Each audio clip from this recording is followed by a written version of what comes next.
Hello everyone, I'm Delayne Sigerman. I'm currently on Kerrville City Council, Place 4. And several months ago I became curious and interested in knowing how our fair citizens here in Kerrville were going through this pandemic.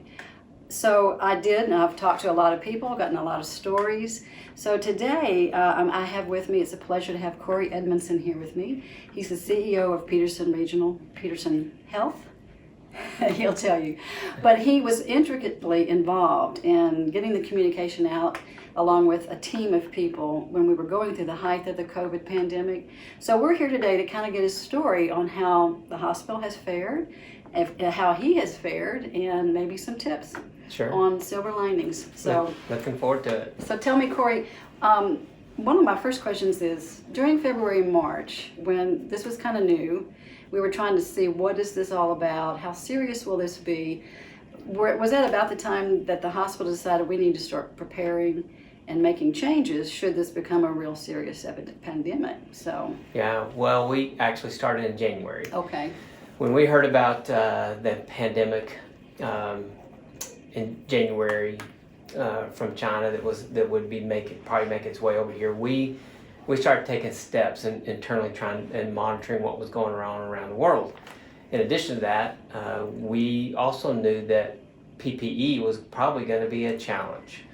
And so we started ordering PPE and all the things that were going to be necessary in January. So we started stockpiling. I'm thankful to our Director of Materials Management. She was forward thinking in that. And so we were never in jeopardy of having PPE for our employees or our patients or the visitors that were coming in to protect them.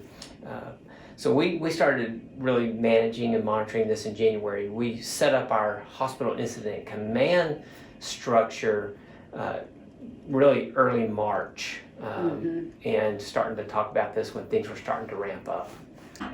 So I'm really interested to know what kind of frontline heroes you might have had at the hospital, and you certainly don't have to divulge names or anything, but we heard a lot about there were some. So how did you feel about that, and what were they? What kind of scenarios were they? Sure.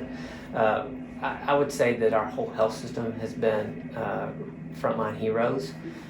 They've all stepped up and have just said, okay, we're going to do whatever we need to do to take care of it. And everybody had their roles and responsibilities, and everybody chipped in and just did it graciously and successfully.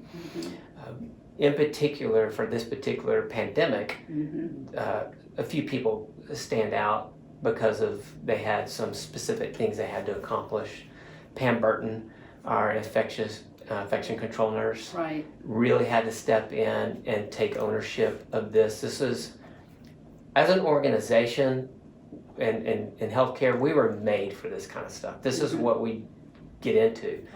But even more so Pam, because she's infectious disease, and so she really dove in and was monitoring this from day one, and then had to do all the training and education and public education as well that went along with it. Was a strong advocate there.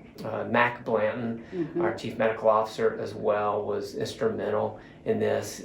He's a critical care and pulmonologist trained doctor, and so his experience and background lended a lot of help to staging things and helping us and doing some education as well. We set up a call center, and Sheila Donovan managed that call center, got people collaborated and educated in how to manage the 150 calls a day that we were getting at times as a resource.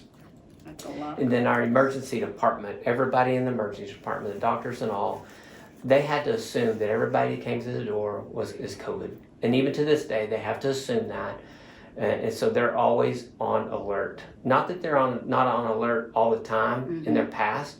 It's just a heightened sense. And it was something new that we had to accomplish. We had our nurses in ICU that having to take care of COVID patients that were on ventilators and on the medical floor that were very sick.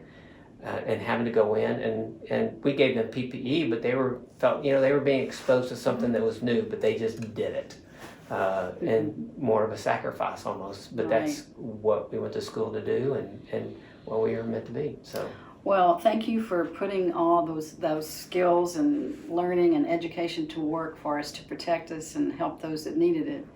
So one of the things that as a city council member, I got very involved with opinions and questions about was masks. So, if you don't mind sharing your personal opinion, and maybe it's a representative of the hospital too. Sure. What do you think the masks did for us and do for us? Absolutely.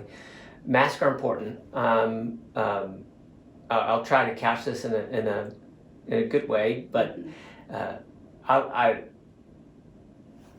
promote masks. I wear a mask. We encourage our whole staff to wear masks, both in the hospital and outside the hospital. Of course, we demand that our visitors also wear masks all throughout the hospital. And I believe that they help. Do they give a false sense of security, as some may say? Maybe, if they're not washing their hands and social distancing and doing all the other things, Right. maybe so. Mask alone isn't going to solve the problem. It helps mitigate the problem. So everyone I've talked to has had a silver lining, something good that did come out of this or is still coming out of it. So maybe a good habit of cleanliness and distancing, and if you don't feel well, stay home. You don't have to go to everything that happens out there. Any other silver linings come to mind that you've experienced? Sure. As an organization, since I arrived, we've been talking about we have to learn to be nimble, quick, and turn on a dime with things. And as an organization, we have the ability to do that because we're independent. We're a community hospital, and decisions can be made here. Silver lining was we were able to put that to practice because of COVID. We actually were able to quickly put new policies in place, set up new protocols, set up a call center, set up a testing and screening at our urgent care center. We were able to accomplish some things really quickly because we could just make a decision to do it. We didn't have to ask somebody's approval. We just did it. Right. So we're able to be quick and nimble and change. We also found out how resilient we are as people, as a healthcare, as an organization. People are still doing what they need to do and keeping a positive attitude. I want to thank you for what you've done, taking the leadership role here to rally your troops, so to speak. You've done a great job. Yeah, We all were counting on it, and we couldn't have done this without having this great hospital here. I think we would have been in real peril had we not. Well, I appreciate that, and the community is really rallied around us, and that was the other silver lining that I didn't mention is that early on the community came and they were bringing food and they were helping, supporting us and all. And I've told this story before that if you've grown up in Kerrville or in the Hill Country and Peterson's all you've known as a healthcare, or if you've worked at Peterson, that's all you've known, you don't know how good you have it. That's probably true. This is a diamond in the rough. I've come from other organizations in healthcare. We have a great thing going on here.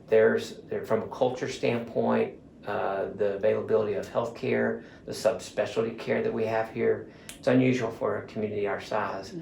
And when we're getting awards from safety to quality to patient satisfaction, all those things are on the upper scale.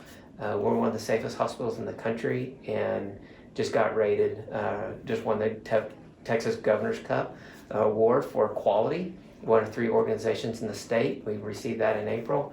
It just goes to show the community you've got something special. We do. So. Thank you, Cory. All right. Okay.